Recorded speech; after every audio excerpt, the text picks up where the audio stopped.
Straight ലൈനിലേക്ക് സ്വാഗതം.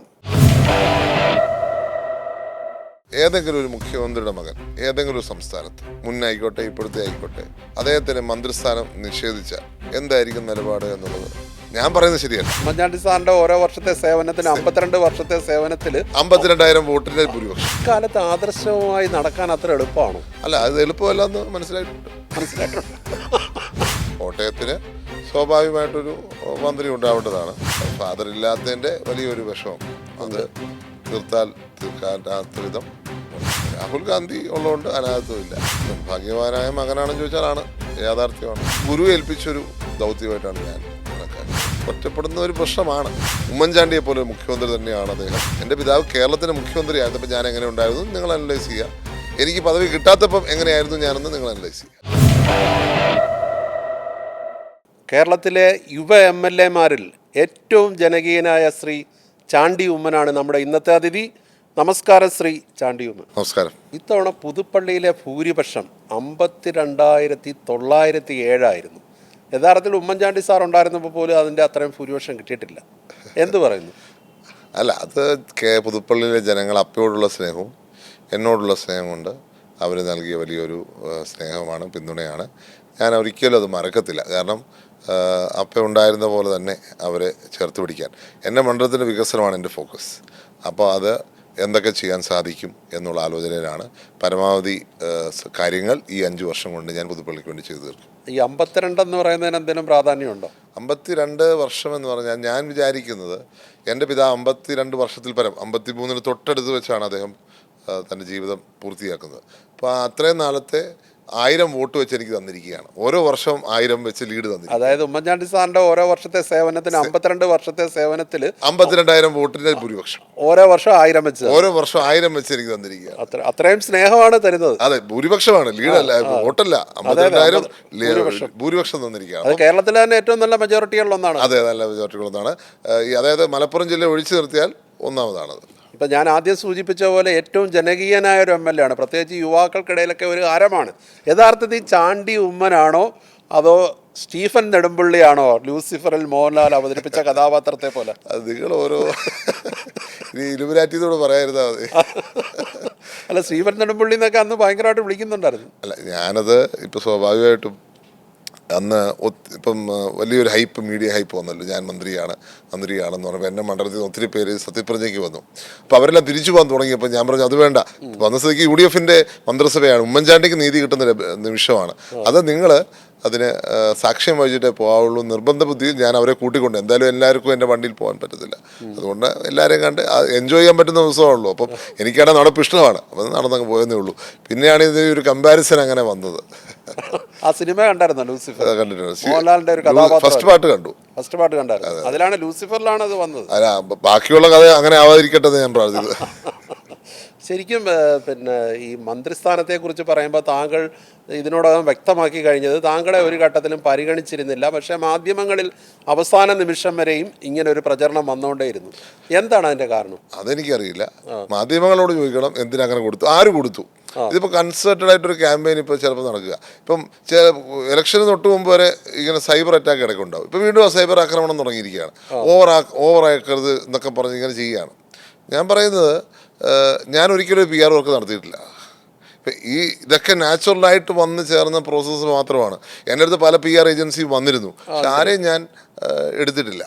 ഒരു PR വർക്ക് പോലും ഞാൻ നടത്താതെ ഒരു ദൈവത്തിൻ്റെ അനുഗ്രഹം കൊണ്ടും നമ്മുടെ ചെയ്ത കാര്യങ്ങൾ ജനങ്ങൾ ഇഷ്ടപ്പെട്ടതുകൊണ്ടും നാച്ചുറലായിട്ട് വന്ന കാര്യങ്ങളാണ്. അപ്പം ഇതൊരു കൺസേർട്ടഡ് എഫേർട്ട് കുറേ നാളുകളായി മാധ്യമങ്ങളിലൂടെ നടക്കുന്നുണ്ട്. മാധ്യമങ്ങളാണ് വ്യക്തമാക്കേണ്ടത് ആര് ആ ഇൻഫർമേഷൻ തന്നു, ഇൻഫർമേഷൻ്റെ ക്രെഡിബിലിറ്റി എന്താണ്. അങ്ങനെ ക്രെഡിബിലിറ്റി ഉണ്ടെങ്കിൽ അത് നിങ്ങൾ ജനങ്ങളോട് പറയണം എന്താണ്. ശരിക്കും പൊതുവെ ചില കേന്ദ്രങ്ങൾ പറയുന്നത് താങ്കളെ മന്ത്രിസ്ഥാനത്തേക്ക് പരിഗണിക്കുന്നു എന്നുള്ള ഒരു പ്രചരണം ഒന്ന് ചെറുതാക്കി കാണിക്കാൻ വേണ്ടി പാർട്ടി കേന്ദ്രങ്ങളിൽ നിന്ന് തന്നെ പുറത്തു വന്നതാണെന്ന് പറയും. അതെനിക്ക് അറിയില്ല, മാധ്യമങ്ങളാണ് പറയേണ്ടത്. പാർട്ടി കേന്ദ്രങ്ങളാണോ പാർട്ടി വിരുദ്ധ കേന്ദ്രങ്ങളാണോ ഇങ്ങനെ ചില വ്യക്തി താല്പര്യങ്ങളാണോ ഇങ്ങനെ വാർത്തയാക്കി എന്ത് പറഞ്ഞാലും പാർട്ടിയുടെ പേരെ ഉപയോഗിക്കും. പാർട്ടിയുടെ ആണെങ്കിൽ പാർട്ടി നേതാക്കൾ പറയണം, മുഖ്യമന്ത്രി പറയണം, അല്ലെങ്കിൽ KPC പ്രസിഡന്റ് പറയണം, അല്ലെങ്കിൽ ലീഡർഷിപ്പിൽ ആരെങ്കിലും പറയണം. ഇവരാരും പറയാതെ വെറുതെ ഇങ്ങനെ ഒരു പുകമറ സൃഷ്ടിച്ച് നമ്മളെന്തോ വലിയ ശ്രമം നടത്തി നമ്മളതിലേക്ക് വന്നു എന്ന് വരുത്താൻ ഉള്ള ശ്രമം ഉണ്ടായെന്നുള്ള യാഥാർത്ഥ്യമാണ്. അത് ശരിയല്ല എന്ന് മാത്രമേ പറയാം. അങ്ങനെ നേതാക്കൾ ആരും വിളിച്ച് പറഞ്ഞില്ല, ഒരാളും വിളിച്ചിട്ട്. ഏറ്റവും ഒടുവിൽ കേട്ടത് താങ്കൾക്ക് പകരം റോജി എം ജോണിനെ മന്ത്രിസഭയിലേക്ക് എടുത്തു എന്നാണ്. അല്ല, അപ്പോൾ എടുത്തു കഴിഞ്ഞല്ലോ. അല്ല, അതിനകത്തിപ്പോൾ പാർട്ടിയുടെ തീരുമാനം. നമുക്ക് അങ്ങനെ ആഗ്രഹിക്കാത്ത കാര്യം എൻ്റെ തലയിൽ വെച്ച് എന്ത് ചെയ്യാൻ പറ്റും? പാർട്ടിയുടെ തീരുമാനം റോജിയാണ്, എനിക്ക് പകരമല്ല. റോജി ആദ്യം തൊട്ടുണ്ടായിരുന്നത്. രാഹുൽ ഗാന്ധിയോടൊപ്പം ജോഡോ യാത്രയിൽ ഏകദേശം 4000-ഓളം കിലോമീറ്റർ നടന്ന ഒരാളാണ് ചാണ്ടി ഉമ്മൻ. ഈ റോജി എം ജോണിന്റെ പേര് വന്നതിൽ രാഹുൽ ഗാന്ധിക്കുള്ള ഒരു താല്പര്യം കൂടെ ഉണ്ടായിരുന്നു എന്നൊക്കെ പറയുന്നത് എത്രമാത്രം ശരിയാണെന്ന് അറിയത്തില്ല. എന്റെ ചോദ്യം അതല്ല, മാധ്യമ സൃഷ്ടികൾ രാഹുൽ ഗാന്ധിക്ക് താങ്കളുടെ കാര്യത്തിൽ ഒരു കൺസേൺ ഇല്ലായിരുന്നു? അല്ലേ, അത് ഞാനിപ്പോൾ അതിനെക്കുറിച്ച് എങ്ങനെ കമൻറ്റ് ചെയ്യുക? എനിക്കതിൻ്റെ വിശദാംശങ്ങൾ അറിയത്തില്ല, എനിക്കറിയില്ല അതിനെക്കുറിച്ച്, അതുകൊണ്ട് ഞാൻ കമൻറ്റ് ചെയ്യുന്നില്ല. മന്ത്രിയാവുക എന്നുള്ളത് ഒരു അത്ര നല്ല കാര്യമല്ലാതൊട്ടോ? അല്ല, മന്ത്രിയാവുന്ന അൾട്ടിമേറ്റ് ലക്ഷ്യമല്ലല്ലോ. മന്ത്രിയാവുന്നതിൽ കുഴപ്പമില്ല, പക്ഷെ മന്ത്രിയാവുന്നത് മാത്രമാണോ ജീവിതം? ഇപ്പം അതല്ലാതെയും ഇപ്പം എനിക്ക് പാർട്ടി വലിയൊരു ഉത്തരവാദിത്വം. നിങ്ങൾ ഇത്രയും നാൾ എനിക്ക് MLA ആവാൻ അവസരം തന്നു, അത് വലിയ ഉത്തരവാദിത്വമല്ലേ? ആ MLA ആവുമെന്ന് പറഞ്ഞാൽ വലിയ റെസ്പോൺസിബിലിറ്റിയാണ്. മാത്രമല്ല കേരളത്തിലെ മുഴുവൻ ജനങ്ങൾ, ഞാനതുകൊണ്ടാണ് പറഞ്ഞത് മന്ത്രിയാവുന്നതിന് അപ്പുറത്താണ് എൻ്റെ പൊസിഷൻ. കേരളത്തിൻ്റെ മകൻ എന്നുള്ളതാണ് പൊസിഷൻ എന്നാണ് ഞാൻ പറയുക. കാരണം നിങ്ങൾ എവിടെ നോക്കിയാലും ശരി, ജനങ്ങളോട്ട് ചെന്നാൽ അവരപ്പം തന്നെ ഫോട്ടോ എടുക്കുവാൻ എന്നോടൊപ്പം ഏത് സ്ഥലത്ത് ചെന്നാലും. അപ്പോൾ അതൊരു ഞാൻ ആദ്യം MLA ആയപ്പോൾ തൊട്ട് ഇന്ന് വരെ തുടരുന്നൊരു പ്രോസസ്സാണ്. കേരളത്തിൻ്റെ മകൻ എന്ന് പറയുമ്പോൾ എല്ലാ ആൾക്കാരും ആഗ്രഹിച്ചിരുന്ന ഈ മകൻ ഒരു മന്ത്രിയായി കാണണമെന്നാണ്. അതിപ്പം ജനങ്ങളുടെ ആഗ്രഹം മാധ്യമങ്ങൾ ഉണ്ടാക്കിയിരിക്കുന്നത്, നിങ്ങളാണ് ഉണ്ടാക്കിയിരിക്കുന്നത്. അപ്പം അവരെപ്പോഴും നിർബന്ധമില്ല മന്ത്രിയാവണമെന്നുള്ളത്. പക്ഷേ നമുക്ക് ചില ആദർശങ്ങളുണ്ട്, ആ ആദർശത്തിൽ ഒന്നാണ് നിർബന്ധമില്ല. അയാൾ കൊള്ളാം, അതിലേ ഓക്കെ. ഇക്കാലത്ത് ആദർശവുമായി നടക്കാൻ അത്ര എളുപ്പമാണോ? അല്ല, അത് എളുപ്പമല്ല എന്ന് മനസ്സിലായിട്ടുണ്ട്. അതല്ല, മാത്രമല്ല ഈ ഒരു തെരഞ്ഞെടുപ്പിൽ കണ്ട ഏറ്റവും വലിയൊരു സവിശേഷത പുതുപ്പള്ളിയിലായിരുന്നു. കാരണം താങ്കൾ ഫ്ലക്സ് വേണ്ടെന്ന് പറയുന്നു, ജനങ്ങൾക്കിടയിലേക്ക് സൈക്കിളിൽ യാത്ര ചെയ്യുന്നു. ആ യാത്രയിൽ ഒരു ദിവസം കേരളത്തിൽ വന്ന രാഹുൽ ഗാന്ധി പങ്കാളിയാവുന്നു. എന്താണ് ഇങ്ങനെയൊക്കെ തീരുമാനിച്ചത്? അല്ല, തീരുമാനിച്ചതല്ല, അതങ്ങനെ വന്നു ചേർന്നതാണ്. ഇപ്പോൾ ഫ്ലെക്സും പോസ്റ്ററും ബാൻഡൊന്നും ഞാൻ 2.5 വർഷമായി 50ഓളം വീടുകൾ ചെയ്തു. 50ഓളം വീടുകൾ ചെയ്തപ്പോഴത്തേക്ക് 50ഓളം വീടുകൾ പാവപ്പെട്ടവർക്ക് വെച്ച് കൊടുത്തു. അപ്പം അതിപ്പോൾ ലാസ്റ്റ് ഫേസ് നിൽക്കുക. 43ഓളം വീടുകൾ കൈമാറി കഴിഞ്ഞ് ഇനി 7 വീടുകൾ ആയാൽ തീർന്നു. പക്ഷേ അതിനകത്ത് ചെറിയൊരു ഇത് വെച്ചാൽ ഞാൻ വളരെ ബുദ്ധിമുട്ടാണ് ഫണ്ട് ഉണ്ടാക്കിയത്. ഇപ്പം നമുക്കറിയാം, സർവ്വ സമ്മേളനത്തിന് എനിക്കൊരു ഉത്തരവാദിത്വം കൃഷി യൂണിയൻ തന്നിരുന്നു. അതുമായി ബന്ധപ്പെട്ട് പോയപ്പോൾ ഞാൻ ഇതുമായി കുറച്ച് സപ്പോർട്ട് തേടി പോയിരുന്നു. അപ്പം അങ്ങനെ അന്നൊക്കെ വത്തിക്കാനിൽ പോയി ആ സമയത്ത് കുറേ ഞാൻ അങ്ങനെ പോയതാണ്. പക്ഷെ നമുക്കതിന് വേണ്ട ഒരു സപ്പോർട്ട് ഞാൻ വിചാരിച്ച വിധത്തിൽ നടന്നില്ല. അപ്പോൾ 2.5 വർഷത്തെ എക്സ്പീരിയൻസും ഉണ്ട്.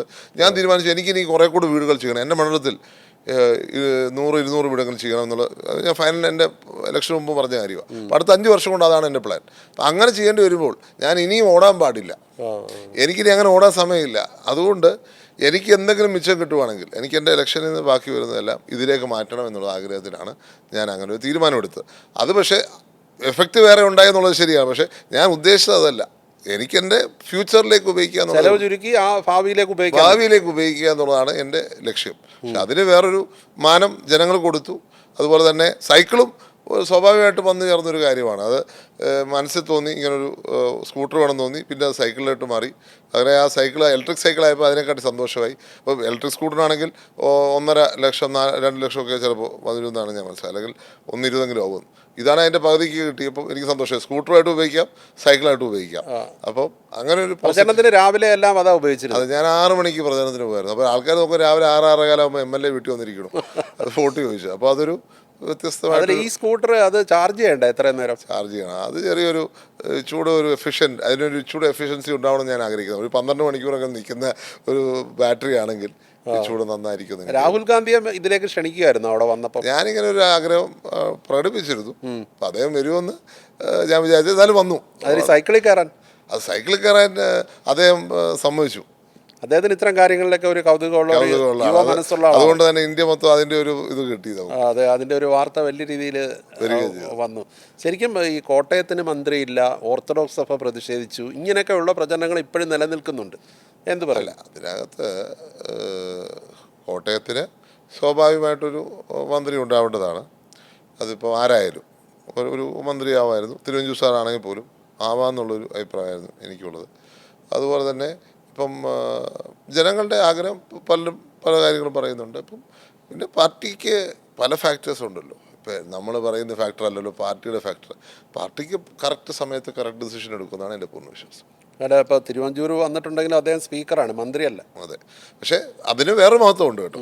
അത് കേരളത്തിലൊരു സ്പീക്കറേ ഉള്ളൂ, മന്ത്രിമാർ 21 ഒരു മുഖ്യമന്ത്രിയേ ഉള്ളൂ. അതേപോലെ സ്പീക്കർ ഒന്നേ ഉള്ളൂ. ചീഫ് ജസ്റ്റിസ് ഒന്നാണ്, മുഖ്യമന്ത്രി ഒന്നാണ്, സ്പീക്കർ ഒന്നാണ്. അപ്പം ഒരു ലെജിസ്ലേച്ചറിൻ്റെ ഹെഡ് എന്ന് പറഞ്ഞാൽ വലിയൊരു പദവിയാണ്. അതിപ്പോൾ ഗവർണറും മുഖ്യമന്ത്രി സ്പീക്കർ ആ ഒരു ഓർഡറാണുള്ളത്. അതുകൊണ്ട് കോട്ടയത്തിന് അംഗീകാരം ഇല്ലെന്ന് പറയാൻ പറ്റും. കോട്ടയത്തിന് അംഗീകാരം ഇല്ലാന്ന് പറയാൻ പറ്റത്തില്ല. പക്ഷെ ഒരു മന്ത്രി ആയാൽ കൊള്ളായിരുന്നു, നല്ലതായിരുന്നു.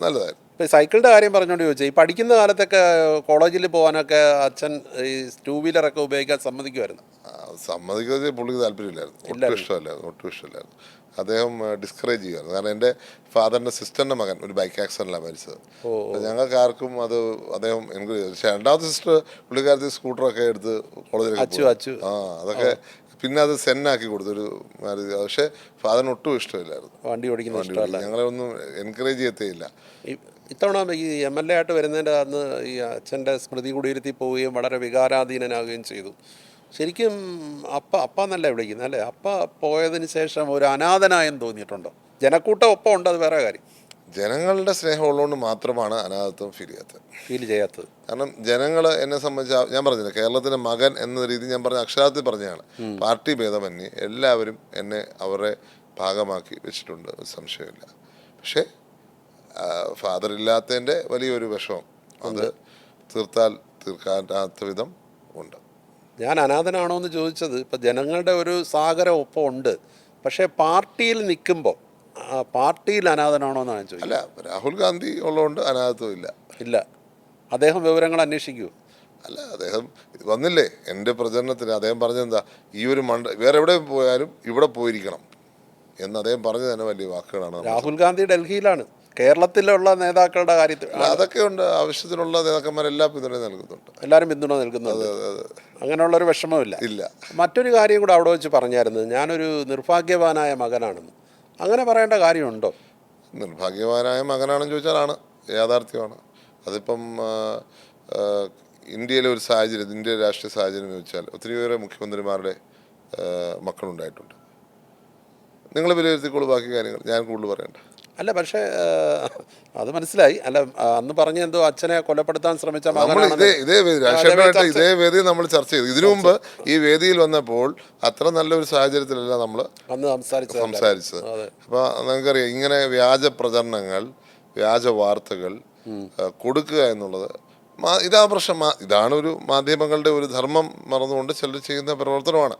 അത് അന്നുണ്ടായിരുന്നു. അതിനെയാണ് ഞാൻ സൂചിപ്പിച്ചത്. കാരണം നിരന്തരമായ വ്യാജ വാർത്തകൾ, എല്ലാ ദിവസവും വ്യാജ വാർത്തകൾ, ഇത്രയും കഴിഞ്ഞിട്ടും 2013 എന്തുമാത്രം വ്യാജ വാർത്തകൾ ഉണ്ടാക്കി. അപ്പം എനിക്ക് ഫിലഡൽഫിയയിൽ ഭൂമിയുണ്ട്, ഇങ്ങനെ ദിവസവും വ്യാജ വാർത്തകൾ കൊടുക്കുമ്പോൾ ആ വ്യാജ വാർത്തയ്ക്ക് ഒരു പരിമിതിയുണ്ട്. ആ പരിമിതിയിൽ നിൽക്കണം, അല്ലെങ്കിൽ ഇങ്ങനെ ദിവസവും കൊടുക്കുന്നവരാവരുത്. അപ്പം മാധ്യമങ്ങളുടെ വില പോകുന്ന ഒരു സാഹചര്യമാണത്. അതാണ് ഞാൻ സൂചിപ്പിച്ചത്. അല്ല, ശരിക്കും അന്നൊക്കെ വന്ന എന്തോ ശരിയായ ചികിത്സ കൊടുത്തില്ല എന്നൊക്കെ പറഞ്ഞു. അതൊക്കെ വാസ്തവത്തിൽ ഇപ്പോഴും ഓർക്കുമ്പോഴും ഒരു വലിയ മനപ്രയാസം തോന്നാറില്ലേ? തീർച്ചയായിട്ടും. അതുകൊണ്ടല്ല അന്ന് പറഞ്ഞത്, അയ്യപ്പ അനുഭവം എന്ന് പറഞ്ഞാണ് ഞാൻ അതിനെ നേരിട്ടത്. എനിക്ക് സത്യം പറഞ്ഞാൽ ആ ഒരു വീഡിയോസ് കാണുമ്പോൾ എൻ്റെ ഫാദർ വന്നുണ്ടായിരുന്നു. എനിക്ക് വലിയൊരു മാനസികമായിട്ടുള്ളൊരു വിഷമമാണ്. കാരണം ഞാൻ എൻ്റെ ഫാദറിനെ, എൻ്റെ അടുത്ത് AK ആന്റണി വിളിച്ച് എൻ്റെ ഫാദറിനോട് പറഞ്ഞു, ഇതേപോലെ ഒരു മകനെ ലഭിക്കാൻ ഭാഗ്യം ഉണ്ടാവണമെന്ന്. അദ്ദേഹം, ഞാൻ പറയുന്നത് ശരിയല്ലെങ്കിൽ പോലും അദ്ദേഹം പറഞ്ഞു. അതെപ്പോഴും ഉണ്ടല്ലോ, അത് നിങ്ങൾക്ക് അവർ ചോദിക്കാം, എങ്ങനെയാണ് ഞാൻ എൻ്റെ ഫാദറിനെ ടേക്ക് കെയർ ചെയ്തെന്നുള്ളത് AK ആന്റണി പറഞ്ഞിട്ടുണ്ട്. യഥാർത്ഥത്തിൽ ഒരു നിർഭാഗ്യവാനായ മകനേ അല്ല, യഥാർത്ഥത്തിൽ ഉമ്മൻചാണ്ടിയെ പോലെ ഒരു ജനകീയ നേതാവിൻ്റെ മകനായി ജനിച്ചത് വലിയ ഭാഗ്യമാണ്. അതോടൊപ്പം ഈ പ്രചരണമാണ് തെറ്റ്, അല്ലാതെ താങ്കൾ ചെയ്ത പ്രവൃത്തിയല്ല. എൻ്റെ പ്രവൃത്തി തെറ്റല്ല, എൻ്റെ പ്രവൃത്തി തെറ്റത് എൻ്റെ മനസ്സാക്ഷി പറഞ്ഞ ഇതില്ലല്ലോ. പക്ഷേ ഇങ്ങനെ കേൾക്കേണ്ടി വന്നതിൽ ഉള്ള വിഷമം. കാരണം അദ്ദേഹത്തിന് വേണ്ടി ഞങ്ങളുടെ കുടുംബം ചെയ്തതുപോലെ ഒത്തിരി പേർക്ക് ലഭിക്കണമെന്നില്ല. ഞങ്ങൾ പരമാവധി അദ്ദേഹത്തെ ടേക്ക് കെയർ ചെയ്തുകൊണ്ടാണ്. മാത്രമല്ല, എൻ്റെ ഫാദറിൻ്റെ ഡിസിഷൻസാണ് എല്ലാ സമയത്തും ഉണ്ടായത്. ഇത് അദ്ദേഹം നല്ല ബോധത്തോടു കൂടിയാണ് അവസാനത്തെ മരിക്കുന്നതിൻ്റെ തലേ ദിവസം വരെ ഉണ്ടായിരുന്നത്. അപ്പം അദ്ദേഹം എടുക്കുന്ന തീരുമാനമാണ് മുഴുവൻ നടപ്പിലാക്കിയത് എന്നുള്ള കാര്യത്തിൽ സംശയമില്ല. അന്നത്തെ മുഖ്യമന്ത്രിയായിരുന്ന ശ്രീ പിണറായി വിജയൻ്റെയൊക്കെ സമീപനം എങ്ങനെയുണ്ട്? അല്ല, തീർച്ചയായിട്ടും ഞാനത് പറഞ്ഞിട്ടുണ്ടല്ലോ, അദ്ദേഹം പറഞ്ഞിട്ടുണ്ട്. അന്ന് അദ്ദേഹത്തെ കണ്ടപ്പോഴും വളരെ മര്യാദയോടും വളരെ സ്നേഹത്തോടു കൂടിയാണ് അദ്ദേഹം പെരുമാറിയിട്ടുള്ളത്. അതുകൊണ്ട് അത് ഞാൻ എന്നും രാഷ്ട്രീയമല്ലത്, പക്ഷേ വ്യക്തിപരമായ മര്യാദ പുലർത്തുന്ന നേതാവാണ് പിണറായി വിജയൻ എന്നുള്ള കാര്യത്തിൽ ആർക്കും സംശയമില്ല.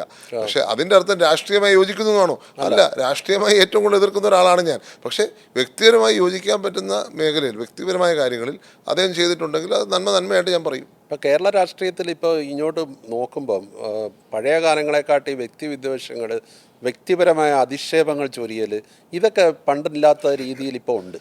അതൊരു എന്താ പറയുക, ഒരു നിലവാര തകർച്ചയാണ്. അത് അവിടെ രാഷ്ട്രീയ രംഗത്ത് മാത്രമല്ല, മൊത്തമുള്ളൊരു നിലവാര തകർച്ചയുടെ റിഫ്ലക്ഷനാണ് ഈ രാഷ്ട്രീയത്തിലും സമൂഹത്തിലൊട്ടാകെയുള്ള മൂല്യച്യുതിയുടെ ഭാഗമാണ്. തീർച്ചയായിട്ടും നമുക്ക് ലോകം ചുരുങ്ങി വരുവാണല്ലോ. ചുരുങ്ങി വരുമ്പോൾ സത്യം പറഞ്ഞാൽ നമ്മുടെ മനസ്സ് വലുതാക്കുക വേണ്ട. നമ്മളെവിടെയോ ചെറുതായി പോകുന്നു എന്നൊരു സംശയം എനിക്കും ഉണ്ടാവുകയാണ്. അതിനെപ്പോഴും നമ്മൾ പറഞ്ഞുകൊണ്ടിരിക്കണം, എന്നാൽ മാത്രമേ നമ്മൾ വലുതായി ചിന്തിക്കുവാൻ നമ്മൾ. ആ ഒരു രാഷ്ട്രീയത്തിലാണോ ഒരു വേറിട്ട പാത വെട്ടിത്തെളിക്കാൻ ചാണ്ടി ശ്രമിച്ചു? വേറിട്ട പാത എന്ന് പറഞ്ഞാൽ എന്നെ ഒറ്റപ്പെടുത്തും. ഞാൻ വേറിട്ട പാതയിലൂടെയല്ല. ഞാൻ അങ്ങനെ എല്ലാവരും അതിലേക്ക് വരേണ്ട ഒരു വഴി എന്നുള്ളതാണ് ഉദ്ദേശം. എൻ്റെ ഒരു വഴിയുണ്ട്, ആ വഴി കൂടെ ഞാൻ പോകുന്നു.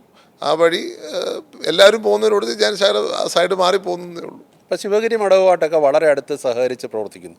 അതിൻ്റെ ഒരു എങ്ങനെ പണ്ട് ഈ ശ്രീനാരായണ ഗുരുവിൻ്റെ ദർശനത്തോടുള്ള താല്പര്യമാണോ? ശരിക്കും ഞാൻ സത്യം പറഞ്ഞാൽ എൻ്റെ ഫാദർ CM ആയിരുന്നു, ഫസ്റ്റ് CM ആയപ്പോൾ ആദ്യം പോയ സ്ഥലം ശിവഗിരി മഠമാണ്. ഇപ്പോൾ 2004. പിന്നെ ഒത്തിരി നാളൊരു കണക്ഷൻ അങ്ങനെ ഉണ്ടായിരുന്നില്ല. പിന്നെ ഞാൻ ഒത്തിരി നാൾ പോയിട്ടുണ്ടെന്ന് എൻ്റെ ഓർമ്മയിലില്ല. 2018-17 ഭാഗത്ത് ഒരിക്കൽ പോയി. ഞാൻ പോയപ്പോൾ എനിക്ക് അവിടെ ഇരിക്കണമെന്ന് തോന്നി.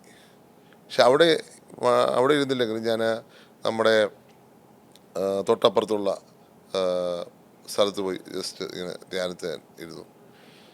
അപ്പം പിന്നെ ഞാൻ ഇടയ്ക്ക് പോകാറുണ്ട് ഇപ്പോഴും. അങ്ങനെ ഒരു ദിവസം പോയി വന്നപ്പോൾ MLA ആയി വന്നതിന് ശേഷം പോയി വന്നപ്പം എൻ്റെ അടുത്ത് നമ്മുടെ സ്വാമി ജി പറഞ്ഞു, വീരേശ്വരാനന്ദ സ്വാമിജി പറഞ്ഞു, വത്തിക്കാനിൽ വെച്ച് സർവ്വസമ്മേളനത്തിൻ്റെ ഒരു പരിപാടി നടത്തണം, 100-ാം വർഷം നടത്തുന്നത്. അപ്പം ഞാൻ ഓർത്ത് എന്തിനാ എന്നോട് പറഞ്ഞേ. 2, എനിക്കെങ്ങനെ ചെയ്യാൻ പറ്റും. 2 കാര്യങ്ങളും ഞാൻ ഏറ്റെടുത്തു, നടത്തി. എനിക്ക് ചെയ്യാനും പറ്റി. അവിടെയും നമുക്ക് പിന്തുണച്ചു. അത് വളരെ സന്തോഷപൂർവ്വം നടന്നു. ഇപ്പോൾ ലോകത്തിൻ്റെ വിവിധ ഭാഗത്തും ഇപ്പം നടക്കുന്നു. അതിൽ പലതിലും എനിക്ക് പങ്കാളിയാവാൻ സാധിച്ചു. അതുകൊണ്ട് അത് ഞാൻ ഗുരു ഏൽപ്പിച്ചൊരു ദൗത്യമായിട്ടാണ് ഞാൻ കണക്കാക്കുന്നത്. അപ്പം ഗുരുവിൻ്റെ ഒരു ദർശനം അല്ലെങ്കിൽ ഗുരുവിൻ്റെ ഒരു ലോകതത്വം, അതാണ് മുന്നോട്ടുള്ള മാർഗം. അവിടെ ഇങ്ങനെ ഒരു പരിപാടി നടത്തിക്കൊണ്ട് എനിക്ക് ബ്രിക്സിൽ പോകാൻ അവസരം ലഭിച്ചു, ബ്രസീലിൽ. അത് കഴിഞ്ഞപ്പോൾ റഷ്യൻ പാർലമെൻറ്റിൽ പോകാൻ അവസരം ലഭിച്ചു. ഇപ്പോൾ ബ്രിക്സിൻ്റെ സമ്മേളനം കുമരകത്ത് വെച്ച് നടത്താൻ പോവുകയാണ് ഈ നവംബറിൽ. അപ്പോൾ അതെല്ലാം ഞാൻ ഗുരുവിൻ്റെ അനുഗ്രഹമായിട്ടാണ് കാണുന്നത്. അങ്ങനെ അതുകൊണ്ടാണ് ഞാൻ ഇലക്ഷന് ശേഷം ഞാൻ 12 കിലോമീറ്റർ നടന്നു എന്ന് ഒരു നന്ദി പറഞ്ഞത്. ഇപ്പം തന്നെ പിന്നെ നിയമസഭാ അംഗമായി സത്യപ്രതിജ്ഞ ചെയ്യാൻ വന്നതും കാറിലാണെന്നെങ്കിലും ഒരു യാത്ര പലയിടത്തും ആൾക്കാർ തടഞ്ഞു നിർത്തുകയും വണ്ടി കൈതരുകയൊക്കെ ചെയ്തല്ലോ. തീർച്ചയായിട്ടും അത് വലിയൊരു, അതാണ് ഞാൻ നേരത്തെ തൊട്ട് ചോദിക്കുന്ന ഒരു വേറിട്ട ലൈനാണല്ലോ അത്. പക്ഷേ ഇപ്പോഴത്തെ കാലഘട്ടത്തിന് ആവശ്യമായ ഒരു ലൈൻ കൂടാണ്. അല്ല, ജനങ്ങളുമായിട്ടുണ്ടായിരുന്ന എൻ്റെ ഫാദറിൻ്റെ ഒരു കണക്ഷൻ അത് ഞാൻ നിലനിർത്തും. അദ്ദേഹം തിരക്കിൻ്റെ നടുവിലാണ് ജീവിച്ചത്. ഇപ്പോൾ ഒരിക്കലും ഇതേപോലെ ഇൻ്റർവ്യൂ ചോദിച്ചപ്പോൾ അദ്ദേഹം പറഞ്ഞിട്ടുണ്ട്, എനിക്ക് ഏകാന്തതയെ ഭയമാണെന്ന്, ഏകാന്തതയെ പേടിയാണെന്ന് പറഞ്ഞിട്ടുണ്ട്. അങ്ങനെയുള്ള ഒരാളാണോ ചാണ്ടി ഉമ്മനും? അല്ല, എനിക്കും അങ്ങനെ ആയിരുന്നു. പക്ഷെ ഞാനൊരു 2013 കാലഘട്ടത്തിൽ ഡൽഹിയിൽ പോയി സിവിൽ സർവീസിൻ്റെ സമയത്ത് കുറച്ചുകൂടെ ഒന്ന് ഒറ്റയ്ക്ക് ഇരിക്കുവാനും ഒറ്റയ്ക്ക് ജീവിക്കുവാനുള്ള ചെറിയൊരു ട്രെയിനിങ് ആ സമയത്ത് എനിക്ക് ലഭിച്ചിട്ടുണ്ട്. അപ്പം ഒറ്റയാവുന്നതിനും അത്രയും, പക്ഷേ ഒറ്റപ്പെടുന്ന ഒരു പ്രശ്നമാണ് എന്ന് പറയാതിരിക്കാൻ അത് ഉള്ളിൽ ഇപ്പം ഒരു തോന്നൽ ശക്തിപ്പെട്ട് വരുന്നുണ്ടോ ഒറ്റപ്പെടുന്നു? അതല്ല, ഒറ്റപ്പെടുന്നതെന്ന് പാർട്ടിയിൽ ഒറ്റപ്പെടലൊന്നുമില്ല. പക്ഷേ നമ്മുടേതായ ചില തീരുമാനങ്ങളുണ്ടല്ലോ, അത് ചിലപ്പോൾ ആൾക്കാർ മനസ്സിലാക്കണമെന്നില്ല. നമ്മളൊന്ന് സമൂഹ നന്മയ്ക്ക് വേണ്ടിയാണ് ഞാൻ ചിന്തിക്കുന്നെങ്കിലും ചിലപ്പോൾ അത് തെറ്റിദ്ധരിക്കപ്പെടാൻ സാധ്യതയുണ്ട്. ഇപ്പം അത് ഓരോരുത്തരുടെ കാഴ്ചപ്പാടാണല്ലോ. ഇപ്പം എനിക്കൊരു കാഴ്ചപ്പാട്, ഒരു വീക്ഷണമുണ്ട് ഒരു കാര്യത്തെക്കുറിച്ച്. പക്ഷെ ചിലപ്പോൾ എല്ലാവരും ആ വീക്ഷണത്തോട് യോജിക്കണമെന്നില്ല. അപ്പോൾ താങ്കൾക്ക് ലഭിക്കുന്ന പോപ്പുലാരിറ്റിയിൽ അല്ലെങ്കിൽ ജനകീയ ഒരു സ്നേഹം, പിന്തുണയിൽ ആരെങ്കിലും പേടിക്കുന്നുണ്ടോ? അല്ല, അങ്ങനെയൊന്നുമില്ല. അതൊക്കെ മാധ്യമങ്ങളുടെ ഇൻ്റർപ്രിട്ടേഷൻ മാത്രമേ. ആണോ? ഇപ്പം രാഹുൽ ഗാന്ധിയോടൊപ്പം ജോഡോ യാത്രയിൽ വളരെ സജീവമായി പങ്കെടുത്തു. എന്താണ് രാഹുൽ ഗാന്ധി എന്നുള്ള നേതാവിൽ നിന്ന് താങ്കൾ മനസ്സിലാക്കുന്നത്, അല്ലെ അദ്ദേഹത്തെ എങ്ങനെയാണ് താങ്കൾ നിരീക്ഷിക്കുന്നത്? രാഹുൽ ഗാന്ധി എന്ന് പറഞ്ഞ നേതാവ് തീർച്ചയായിട്ടും കാര്യങ്ങളെ വിശദമായി പഠിക്കുന്ന, വിശദമായി ചിന്തിക്കുന്ന ഒരു വ്യക്തിയാണ്.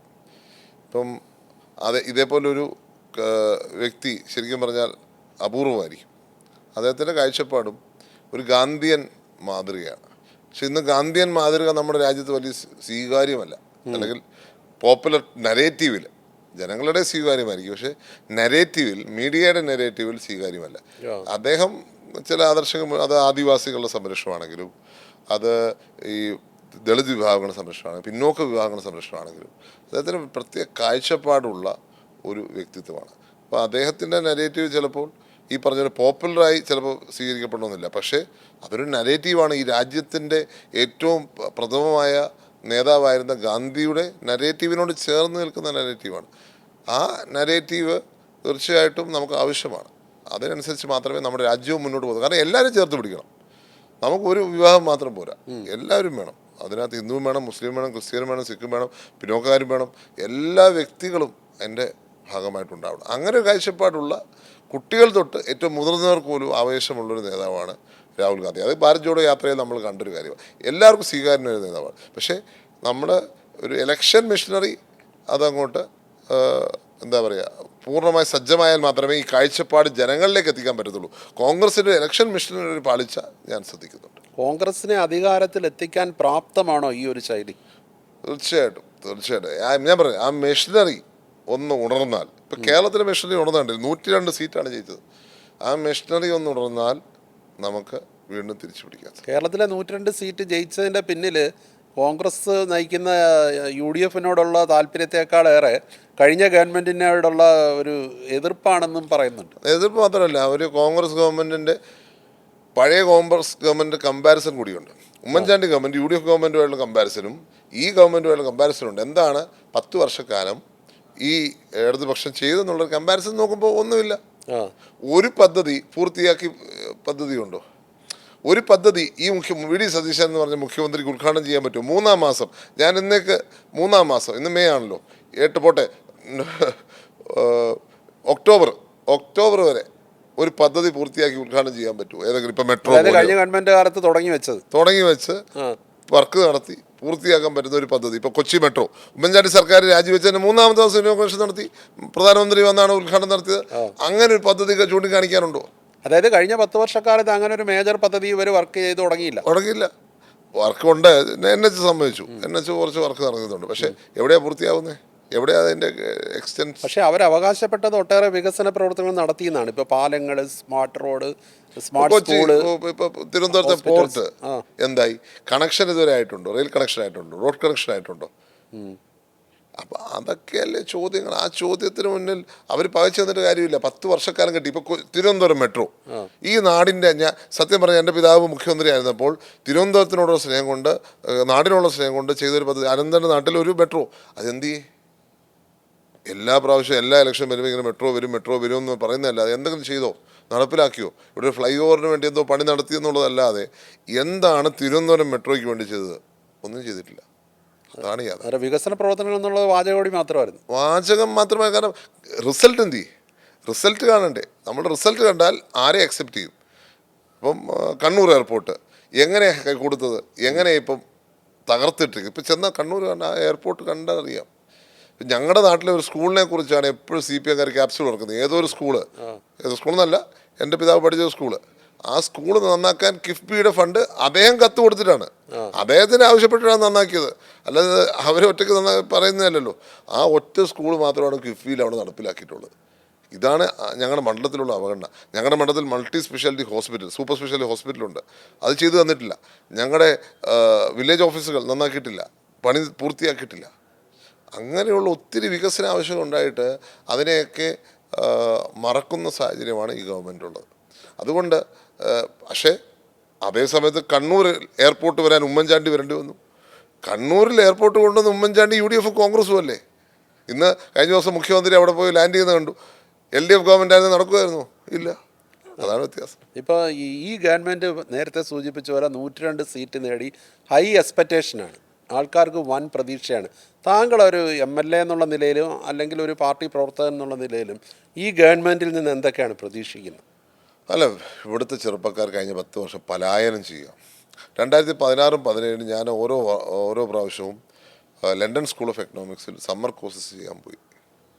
അന്ന് ചെന്നപ്പോഴൊക്കെ ഞാൻ കണ്ടത് ഒരു മലയാളി 2 മലയാളി ലണ്ടൻ സിറ്റിയിലുണ്ട്, അല്ലെങ്കിൽ നമ്മുടെ തൊട്ടൊരു വിസിനിറ്റിയിൽ കാണാൻ സാധിച്ചു.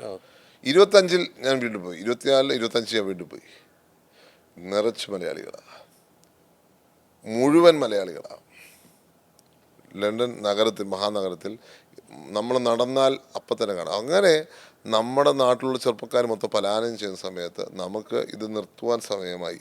വികസനം ആവശ്യമാണ്, നമ്മുടെ നാട്ടിൽ മാറ്റം അനിവാര്യമാണ്. മുഖ്യമന്ത്രിക്ക് ചെയ്യാൻ സാധിക്കും. ഉമ്മൻചാണ്ടിയെ പോലെ മുഖ്യമന്ത്രി തന്നെയാണ് അദ്ദേഹം എന്നെനിക്ക് പൂർണ്ണ വിശ്വാസമുണ്ട്.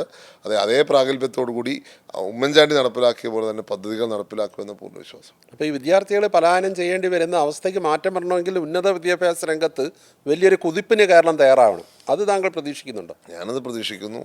ഉന്നത വിദ്യാഭ്യാസ രംഗത്ത് മാത്രമല്ല, IT-യുടെ രംഗത്ത് ഒരു കുതിപ്പ് ആവശ്യമാണ്. നമ്മുടെ പൊട്ടൻഷ്യൽ ടൂറിസം സെക്ടർ കുതിപ്പ് ആവശ്യമാണ്. അങ്ങനെ വളരെ മികച്ച ഒരു മാറ്റത്തിലേക്ക് കേരളം പോകും. അതാണ് UDFൻ്റെ പ്രഥമമായ ലക്ഷ്യം. 5 വർഷം കൊണ്ട് 25 വർഷം നമ്മൾ മുന്നോട്ട് പോകും എന്നാണ് കണക്ക് കൂട്ടുന്നത്. അപ്പോൾ താങ്കൾക്ക് അതിൻ്റെ ഒരു വിഷനുണ്ട്? തീർച്ചയായിട്ടും. അത് അവതരിപ്പിക്കാനുള്ള ഒരു അവസരം ഉണ്ടോ? അല്ല, അതിപ്പം മന്ത്രിസഭ ചെയ്യേണ്ട ഒരു കാര്യമാണ്. നമുക്ക് പൂർണ്ണ പിന്തുണ മന്ത്രിസഭയ്ക്ക് കൊടുക്കാം, നമുക്ക് പ്രതീക്ഷ വെക്കാം. ചെറുപ്പക്കാരിനി ഈ നാട് വിട്ടു പോകേണ്ടതല്ല, നമ്മുടെ നാട്ടിലേക്ക് ലോകം വരണം. നമ്മൾ ഒത്തിരി പോയി കഴിഞ്ഞു, ലോകത്തിലേക്ക് നമ്മുടെ ആൾക്കാരൊക്കെ പോയി, ഇനി ലോകം ഇങ്ങോട്ട് വരട്ടെ. അതാണ് നമ്മൾ ശ്രമിക്കേണ്ടത്. ഇപ്പം രാജ്യത്ത് ഒരുപാട് പാർട്ടികളുണ്ട്, BJP ഉണ്ട്, കോൺഗ്രസ് ഉണ്ട്. ഇപ്പോൾ ഇടതുപക്ഷം വളരെ ദുർബലമാണ്.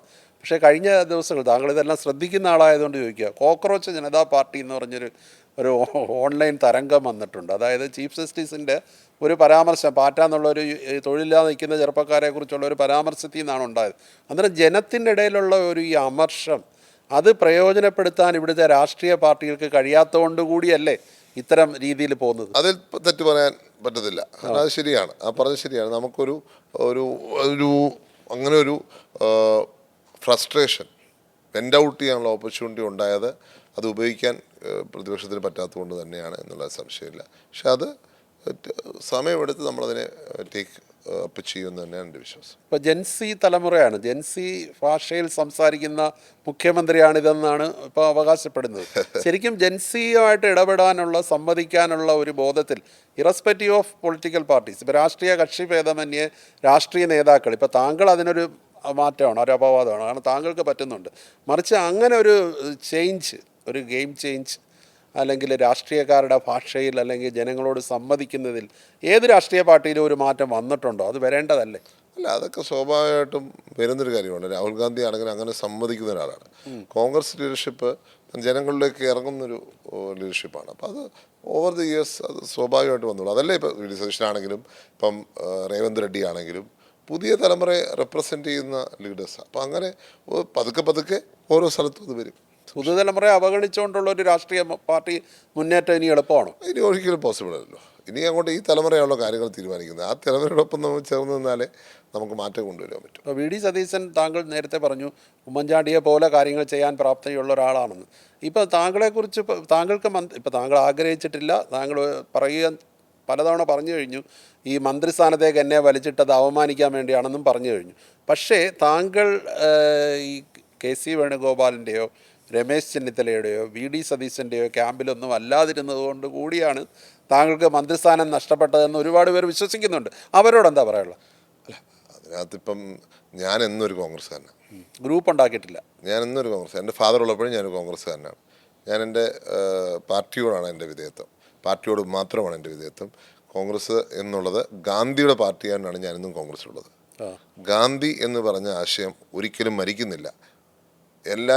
എല്ലാവരെയും ദൈവത്തിൻ്റെ മക്കളായി കാണുന്ന, എല്ലാവരും തുല്യരാണെന്ന് കാണുന്ന, ഒരു കാരണത്തിന് പകരം മറ്റൊരു കാരണം കാണിച്ചു കൊടുക്കണമെന്ന് പറയുന്ന, ദൈവത്തിൽ അടിയുറച്ച് വിശ്വസിക്കുന്ന ഒരു വിഭാഗമാണ് കോൺഗ്രസ്, അല്ലെങ്കിൽ ഗാന്ധിയൻ കോൺഗ്രസ്. അതാണ് എൻ്റെ അടിയുറച്ച്. ഒരു കാലത്ത് ഒരു ഗ്രൂപ്പിലും അംഗമല്ല ഞാൻ. അങ്ങനെ ഒരു നിലപാട് എടുക്കേണ്ടി വന്നിട്ടില്ല, ഭാഗ്യവശാൽ. അങ്ങനെ എടുക്കാൻ ആഗ്രഹിക്കുന്നുമില്ല. എനിക്ക് പാർട്ടിയാണ് വലുത്. പാർട്ടിയിൽ നേതാക്കളുണ്ട്, എല്ലാവരെയും തുല്യമായി റെസ്പെക്റ്റ് ചെയ്യും. ഇപ്പം അത് ഒരു വ്യത്യാസമില്ല. നമ്മളെല്ലാവരും ഒരു സ്നേഹത്തോടായിരിക്കും. താങ്കളോടുള്ള ഒരു വിമർശനം, താങ്കൾക്ക് മെച്യൂരിറ്റി കുറവാണെന്നാണ്. എന്ത് പറയുന്നു? അങ്ങനെ മെച്യൂരിറ്റി കുറവാണെന്ന് പറയുമ്പോൾ ഞാൻ എന്ത് പറയാൻ സാധിക്കും? അത് അവരുടെ കാഴ്ചപ്പാടും അവരുടെ വ്യൂ പോയിന്റുമാണ്. അതിപ്പം ഓരോരുത്തർക്കും ഓരോ കാഴ്ചപ്പാടല്ലേ ഉള്ളത്. ഇപ്പോൾ സ്വാഭാവികമായിട്ടും നിങ്ങൾ തന്നെ ഒന്ന് അനലൈസ് ചെയ്ത് നോക്കുക. എനിക്ക് അങ്ങനെ തോന്നിയിട്ടില്ല. ഏതെങ്കിലും ഒരു വിമർശകരുടെ വാദം. അതെ, ഏതെങ്കിലും ഒരു മുഖ്യമന്ത്രിയുടെ മകൻ ഏതെങ്കിലും ഒരു സംസ്ഥാനത്ത്, മുന്നായിക്കോട്ടെ ഇപ്പോഴത്തെ ആയിക്കോട്ടെ, അദ്ദേഹത്തിന് മന്ത്രിസ്ഥാനം നിഷേധിച്ചാൽ എന്തായിരിക്കും നിലപാട് എന്നുള്ളത് ഞാൻ പറയുന്നത് ശരിയല്ല. അതെ, ഏത് പാർട്ടിയാണെങ്കിലും സ്വാഭാവികമായിട്ടുള്ളൊരു കാര്യം ഒന്ന് അനലൈസ് ചെയ്തത്. ഞാൻ കേരളത്തിലെ കാര്യം പറയുന്നില്ല, ബാക്കിയുള്ള സംസ്ഥാനത്തെ കാര്യം എങ്ങനെ അതിനെ ഹാൻഡിൽ ചെയ്തു, ഞാൻ എങ്ങനെ ഹാൻഡിൽ ചെയ്തു എന്നുള്ളത് ഞാൻ അവിടെ നിർത്തുന്നു. അപ്പോൾ ചാണ്ടി ഉമ്മൻ ആരാണ് ശരിക്കും എന്നുള്ളൊരു ചോദ്യമുണ്ട്. അതായത് താങ്കളുടെ വിദ്യാഭ്യാസ യോഗ്യത, താങ്കൾ എന്തൊക്കെ പഠിച്ചു, താങ്കൾക്ക് എത്ര ഭാഷയിൽ സംസാരിക്കാൻ അറിയാം, ഇതൊന്നും ആൾക്കാർക്ക് അത്ര ധാരണയില്ലെന്ന് തോന്നിയിട്ടുണ്ട്. ശരിക്കും ആരാണ് ഈ ചാണ്ടി ഉമ്മൻ? അങ്ങനെ പറഞ്ഞാൽ പഠിത്തം പിന്നെ എനിക്ക് ഒരു മാസ്റ്റേഴ്സും മാസ്റ്റേഴ്സ് ഹിസ്റ്ററി, പിന്നെ 2 LLM, പിന്നെ 2 ഡിഗ്രീസ്, പിന്നെ ഇതുകൂടാതെ ഷോർട്ട് ടൈം കോഴ്സുകൾക്കൊക്കെ short term London school of economics 2 short term കോഴ്സുണ്ട്. ഇപ്പം എനിക്കൊരു ആഗ്രഹം, അങ്ങനെയാണ് ഒരു PhD കൂടെ ചെയ്യണമെന്നൊരു ആഗ്രഹത്തിൽ നിൽക്കുകയാണ്. അത് ഏത് വിഷയത്തിലായിരിക്കും? ഒന്നുകിൽ ഈ ഫെയ്ത്തിലായിരിക്കാം, എന്താ പറയുക, ഞാനിപ്പം നടത്തിയ സർവ്വമത സമ്മേളനത്തിന് അടിസ്ഥാനമാക്കി അതാവാം, അല്ലെങ്കിൽ എൻ്റെ ഏറ്റവും ഇഷ്ടപ്പെട്ട വിഷയം ഇൻ്റർനാഷണൽ റിലേഷൻസ് ആണ്. ഓ, അത് ശരി. എൻ്റെ ഏറ്റവും ഇഷ്ടപ്പെട്ട വിഷയം. അപ്പോൾ ഇത് രണ്ടിൽ ഏതെങ്കിലും ഒന്നാവാം. കാരണം ഇതെനിക്ക് വലിയ അട്രാക്റ്റീവായിട്ട്, കാരണം ഞാൻ വിശ്വസിക്കുന്നത് ഗുരുദേവൻ പറഞ്ഞു തന്നെയാണ്, ഒരു ഫെയ്ത്ത് മാത്രമേ ഈ ലോകത്തുള്ളൂ.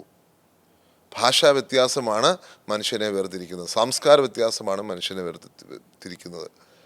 ഒരു ഫെയ്ത്ത് മാത്രം, ഒരു ഗോഡും മാത്രമേ ഉള്ളെങ്കിൽ തർക്കങ്ങളും കലഹങ്ങളും ഈ ലോകത്തില്ല.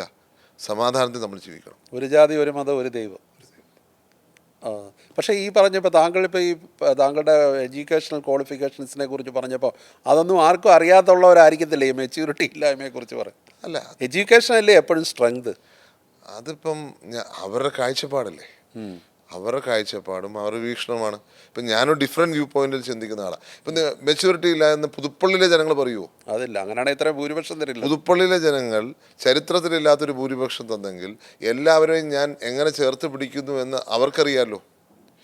മാത്രമല്ല, കേരളത്തിൽ എവിടെ പോയാലും ജനങ്ങൾ നൽകുന്ന സ്നേഹം, ഞാൻ ആരോടെങ്കിലും മോശമായിട്ട് പെരുമാറിയിട്ടുണ്ടെങ്കിലോ അല്ലെങ്കിൽ എനിക്കൊരു പദവി കിട്ടാത്തപ്പോൾ ഞാൻ എങ്ങനെ പെരുമാറി എന്നുള്ളതാണ് അന്നേരം കാണിച്ച മെച്യൂരിറ്റി.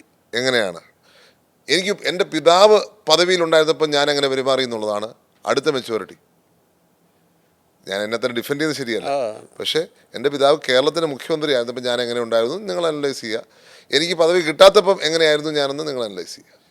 ഇപ്പോൾ ഡൽഹിയിൽ എനിക്ക് തോന്നുന്നു സെൻറ്റ് സ്റ്റീഫൻസിലല്ലേ പഠിക്കാൻ പോയപ്പം സിവിൽ സർവീസ് എന്നുള്ളൊരു മോഹം ഉണ്ടായിരുന്നില്ലേ? അങ്ങനെ ഞാൻ സത്യം പറഞ്ഞാൽ ഞാൻ അവിടെ ചെല്ലുന്നത് 2 കാര്യത്തിലാണ്.